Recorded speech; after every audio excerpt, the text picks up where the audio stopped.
Alhamdulillah. Pourquoi autant de gens rentrent dans de la peur, de l'angoisse, du stress excessif, voire dépression? Parmi les raisons, c'est que nous n'avons pas compris comme il se doit qu'il faut méditer et vivre avec les versets d'Allah subhanahu wa ta'ala, avec les signes d'Allah azza wa jal, avec la parole d'Allah tabaraka wa ta'ala.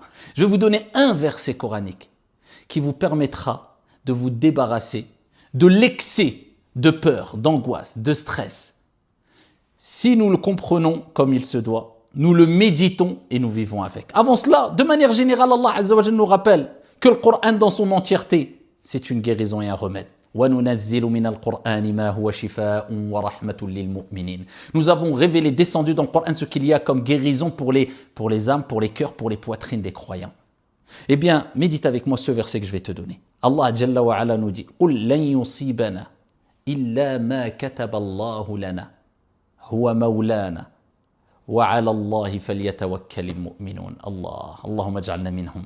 Allah tabaraka wa ta'ala nous dit قُلْ لَنْ يُصِيبَنَا Rien ne nous arrive si ce n'est ce qu'Allah Jalla wa Ala a décrété. Ça fait partie du destin. 50 000 ans avant qu'Allah crée les cieux et la terre, tout ce qui t'arrive avait déjà été écrit, décrété. Mais avait été décidé par qui? Cela avait été décidé par qui? C'est cela qui te rassure. Par Allah. Donc tu n'es pas seul. Donc tout ce qui t'arrive, dis-toi de toute manière, je n'aurais pas pu le repousser puisque cela a été décidé par Allah tabaraka wa ta'ala. Bien sûr, nous avons le libre arbitre. Nous devons œuvrer. Allah nous a donné une conscience afin de distinguer, de différencier le bien du mal. Mais tout ce que nous faisons ne peut se réaliser sans la volonté d'Allah, car Allah a dit dans le Coran وَمَا تَشَاءُونَ إِلَّا أَن يَشَاءَ اللَّهُ رَبُّ الْعَالَمِينَ. Vous ne pouvez vouloir que si Allah, Seigneur des mondes, le veut. Donc tu dois être rassuré, apaisé. De toute manière, je n'aurais pas pu le repousser.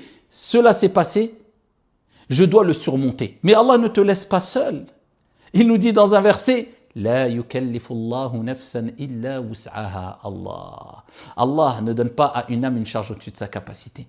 Ce qui a été décrété, l'épreuve que tu vis, le problème que tu es en train d'essayer de surmonter, tu peux le surmonter puisqu'Allah Azza wa Jal a dit je ne donne pas à une âme, à une personne une charge au-dessus de ses capacités. Relativise, regarde autour de toi, des gens ont beaucoup plus ils ont des épreuves beaucoup plus grandes que toi. Et avec cela, ils les surmontent. Comment toi, tu ne pourras pas surmonter cette épreuve alors qu'Allah Azza wa Jalla a rappelé que tout ce qui t'arrive, tu pourras le supporter. Puisqu'Allah ne donne pas à une âme une charge au-dessus de sa capacité.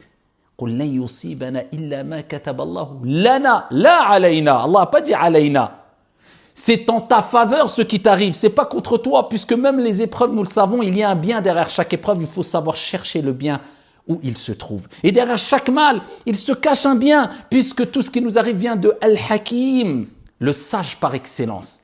Et que tu le comprennes ou pas, il y a une sagesse derrière la volonté d'Allah Azza wa Jalla et derrière tout ce qu'il t'arrive. Et parmi les sagesses des épreuves, c'est une purification.